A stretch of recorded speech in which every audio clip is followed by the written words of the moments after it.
करते महामानव विश्वरत्न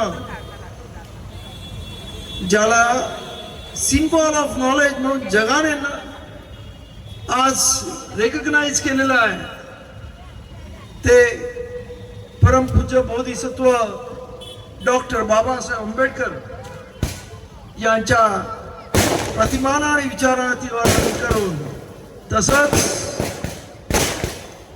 आज या कार्यक्रमाला उपस्थित असणारे आमचे पुत्र अमन आंबेडकरजी, त्याचबरोबर या कार्यक्रमाचे अध्यक्ष लवेजी लोखंडे, स्वागत अध्यक्ष प्रशांतजी कांबळे, सूत्रसंचालन करणारे शेखर कांबळे, अरुण कदम, सुनील कदम,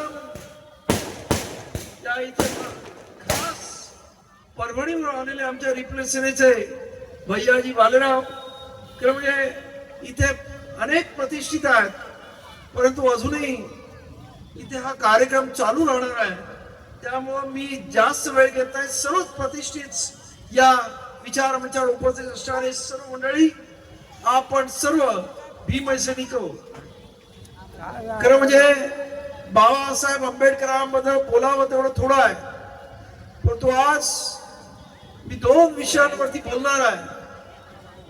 एक, आपण पाहतोय की महाराष्ट्रासारख्या राज्यामध्ये काय परिस्थिती आहे की लोक वेगवेगळ्या ठिकाणी आज ज्या पद्धतीने या देशामधल्या आणि महाराष्ट्रातल्या लोकांचं टीव्हीच्या माध्यमातून एकंदरीत त्यांची मानसिकता बनवली जाते की लोक बाबांच्या आहारी जातात. बाबा मंडळींना आमच्या माता भगिनी तर काही करतायत, पेपरमध्ये वेगळ्या बातम्या येतात.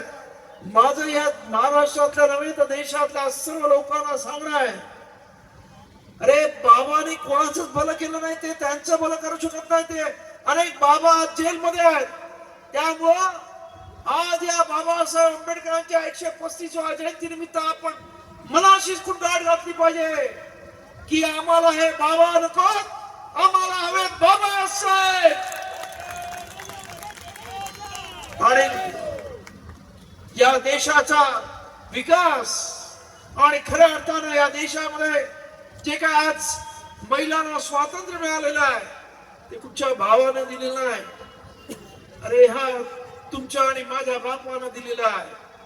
बाबासाहेबांनी पहिल्यांदा या देशामध्ये महिलांना हजारो वर्ष गुलामगिरीमध्ये ठेवणाऱ्या त्या मनस्मृतीला जाळून टाकलं. त्यानंतर त्याने संविधान केलं, त्यामध्ये पहिल्यांदा महिलांना समान नागरिक कायद्यामुळं महिलांना इतर अमेरिकेसारख्या देशामध्ये, इंग्लंड सारख्या देशामध्ये महिलांना इलेक्शन मध्ये वोटिंगचा राईट नव्हता. त्यांना तिथे रस्त्यावर येऊन झगडे करावे लागले, 100 वर्ष वाट पाहायला लागली. परंतु बाबासाहेबांनी आपल्या लेखणीच्या एका फटकारानं या देशातल्या महिलांना पुरुषांबरोबर समान अधिकार दिले, महिलांना इलेक्शन मध्ये वोटिंगचा राईट दिले, अनेक अधिकार दिले. आणि त्याचबरोबर त्यानंतर संविधानानंतर या देशातल्या तमाम महिलांना हिंदू कोड बिल बनवून महिलांना नवऱ्याच्या प्रॉपर्टीमध्ये, बापाच्या प्रॉपर्टीमध्ये अधिकार दिला, त्याला म्हणजे डायव्होर्स घेण्याचा अधिकार दिला, त्याचबरोबर दत्तक घेण्याचा अधिकार दिला आणि महिलांना पुरुषांच्या बरोबर समान आणलं. त्याचमुळे आज या देशामध्ये आपण महिला राष्ट्रपती झालेली पाहतो, आपण महिला पंतप्रधान झालेली पाहतो, डॉक्टर, इंजिनियर, सर्व वेगवेगळ्या फील्ड मध्ये महिला पुढे आलेल्या आहेत. ते फक्त आणि बाबासाहेबांमुळे झालंय, कुठच्याही बाबामुळे झालं नाही, हे लक्षात ठेवा. आणि बाबासाहेबांची का जरा विचारांची का जरा हे आपल्याला माझं सांगणं आहे. त्याचबरोबर महाराष्ट्रामध्ये अत्यंत महत्वाचा आणि अत्यंत चर्चेला जाणारा दुसरा एक प्रश्न आहे की SC/ST मध्ये उपवर्गीकरण करायचा. आपण पाहिलं असेल की काही SCच्या जाती असं म्हणतात की SCला मिळणारे सर्व आरक्षण बाबासाहेब आंबेडकरांची जनता लाटते आणि आम्हाला काहीच मिळत नाही. आणि त्यामुळं त्यांचं म्हणणं आहे की एससी मध्ये उपवर्गीकरण करा. आणि आमच्याच एक काय म्हणणार, असं म्हणतात ना की आपला माणूस कुठेतरी खोट निघते, तशाच पद्धतीनं आंध्र प्रदेशात हायकोर्टानं अशा उपवर्गीकरणास बंदी होती. परंतु जेव्हा आमचाच माणूस सुप्रीम कोर्टाचा प्रमुख झाला आणि त्यांनी एससी मध्ये उपवर्गीकरणासाठी परवानगी दिली, आणि आज महाराष्ट्र सरकारने न्यायमूर्ती अनंत मनोहर पदर यांच्या नेतृत्वाखाली एक सदस्यीय कमिटी नेमण्यात आली. त्यांनी 1 एप्रिलला अहवाल दिला आणि एससी मध्ये असणारं उपवर्गीकरण करण्यासाठी परवानगी दिली. अर्थात सरकारने 30 एप्रिल पर्यंत त्याच्यावरती कोणाला काही भाष्य करायचं असेल तर त्याच्याबद्दल एक साईट दिली आहे, त्याच्यावरती तुमचं ऑब्जेक्शन असेल तर द्या. पण दुर्दैवानं हा अहवाल अजूनही सरकारने पब्लिक साठी खुला केला नाही. सरकारला आपल्याला माहित आहे की या महाराष्ट्रातलं सरकार जाती जातीमध्ये तेढ कसं निर्माण करतं. आपण पाहिलं ओबीसी आणि मराठ्यांमध्ये कशा पद्धतीत तेढ निर्माण केली. आज एससी मधल्या असणाऱ्या एक संघ असणाऱ्या जातींमध्ये तेढ निर्माण करण्याचा प्रयत्न या उपवर्गीकरणातून करण्याचा प्रयत्न महाराष्ट्र सरकार करत आहे, असा आमचा जाहीर आरोप आहे. आज महाराष्ट्रामध्ये एससी मध्ये सर्वात मोठा भाऊ हा आंबेडकरी घटक आहे आणि आंबेडकरी समाज आहे. परंतु याला कुठंतरी या समाजाची झालेली प्रगती काही जण पाहत नाहीये आणि त्यामुळे हे उपवर्गीकरणाचं नाटक चालू केलेलं आहे. माझं प्रामाणिक म्हणणं आहे, अरे एससी मधलं उपवर्गीकरण का करताय?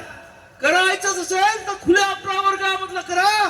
आणि या महाराष्ट्रातल्या सर्वात जास्त जागा, मग त्या नोकरीतल्या, शिक्षणातल्या, राजकीय जागा कोण लागतोय याचं या महाराष्ट्राला सर्वांना कळू द्या.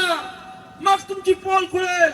या महाराष्ट्रामध्ये सर्वात जास्त कुठचा समाज, मग तो त्या न्यायमूर्तीच्या खुर्च्यांवर आहे, तो विधिमंडळात आहे, तो देशाच्या सत्तेमध्ये आहे.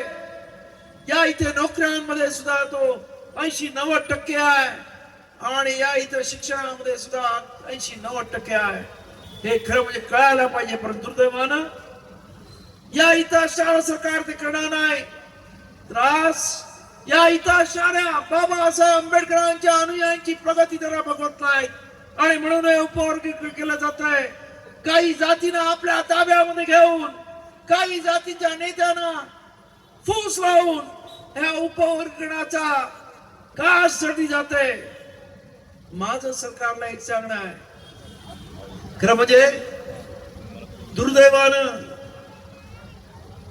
जो निर्णय झाला बाबासाहेबांनी एससी आणि एसटीला ज्या काही राखीव जागा दिल्यात त्या त्यांच्या जनगणनेनुसार दिल्यात. आज महाराष्ट्रामध्ये एससीला राखीव जागा 13% आहेत, कर्नाटकामध्ये 15% आहेत, तेलंगणामध्ये 15% आहेत. पण जिथे ज्या पद्धतीनं एससी आणि एसटी ची संख्या आहे त्या प्रमाणामध्ये राखीव जागा दिलेल्या आहेत. आणि मग माझं सरकारला आव्हान आहे, तुम्हाला जर उपवर्गीकरण करायचं असेल तर ते उपवर्गीकरण पहिल्यांदा जाती न्याय ही जनगणना होऊ द्या. मग कुठच्या जातीची किती लोकसंख्या आहे त्या प्रमाणामध्ये त्या जातीला आरक्षण द्या. आणि ते सुद्धा फक्त शिक्षणात आणि नोकरीत नको, तर या विधिमंडळाच्या सीट्स मध्ये, या लोकसभेच्या सीट्स मध्ये सुद्धा, म्हणजे राजकीय आरक्षण सुद्धा याच पद्धतीने द्या तर आम्ही घेऊ, नाही तर रस्त्यावरची लढाई आपल्याला करावी लागेल. तुम्ही समजत असाल की आज आपण सत्ताधारी आहोत परंतु आंबेडकरी समाजाच्या नादी लागू नका. तुम्ही मुस्लिमांच्या नादी लागलात, ख्रिश्चनांच्या नादी लागलात, त्यांना दाबण्याचा प्रयत्न केलात. एकदा आंबेडकरी समाजाच्या नादी लागण्याचा प्रयत्न केलात. 2018 मध्ये 1 जानेवारीला आपण त्या तिथे 200 वर्ष झाली असताना आंबेडकरी भीमसैनिक अत्यंत मोठ्या संख्येने भीमा कोरेगावला गेले असताना त्यांच्यावरती अचानक भ्याड हल्ला केला. पण त्यानंतर आंबेडकरी समाजाने आपली ताकद दाखवली. अख्खी मुंबई नव्हे तर महाराष्ट्र बंद झाला. इंटरनॅशनल फ्लाइट्स कॅन्सल झाले. जगामध्ये विचारलं गेलं काय झालं मुंबईला. आणि त्यामुळं आंबेडकरी समाजाच्या नादी लागण्याचं या सरकारने कुठचाही प्रयत्न करू नये हे मी या आपल्या स्टेजवर आवाहन करतो.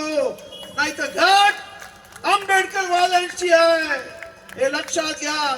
तुम्ही किती सत्ताधारी असाल, किती ताकदवान असाल, आंबेडकरी सैनिक एकेकाला भीमा कोरेगावला एकेकाला 56 लोकांना एक जण भारी पडला. आज आमचे सर्व सुशिक्षित विद्वान आहेत ते तुम्हाला उरून पुरतील हे लक्षात घ्या. हे माझं आपल्या सांगणं आहे. त्यामुळं अनेक गोष्टीवरती बोलण्यासारखं आहे, परंतु तुम्ही सर्वजण इतर वेळेला आंबेडकरी भीम सैनिक आज शिक्षणामध्ये प्रगती करतोय, वेगवेगळ्या क्षेत्रामध्ये प्रगती करतोय. एक दिवस बाबासाहेब आंबेडकरांची जयंती तो करतोय आणि तो आनंदाने करतोय, नाचतोय, गातोय, बाबासाहेबांच्या नावाने बेभान होतोय.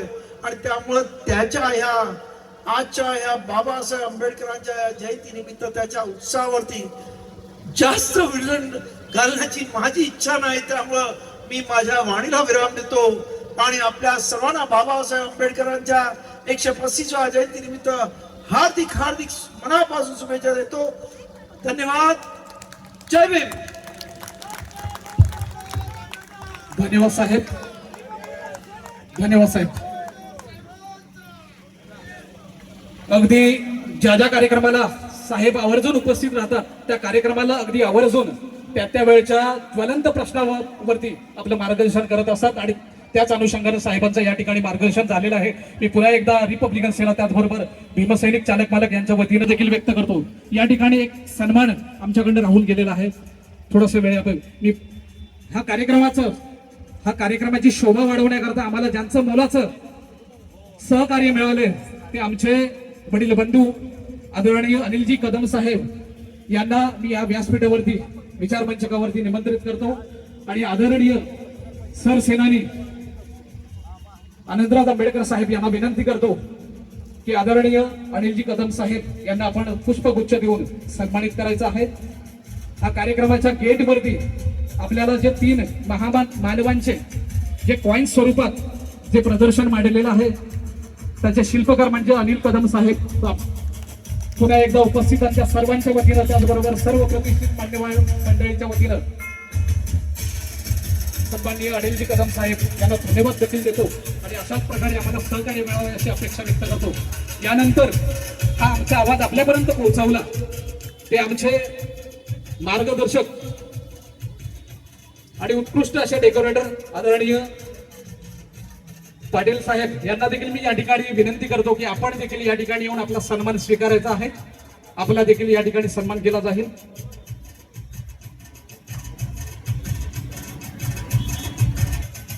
सन्माननीय उत्कृष्ट निवेदक प्रशांतजी मोहिते साहेब यांना सन्मानित करायचं आहे.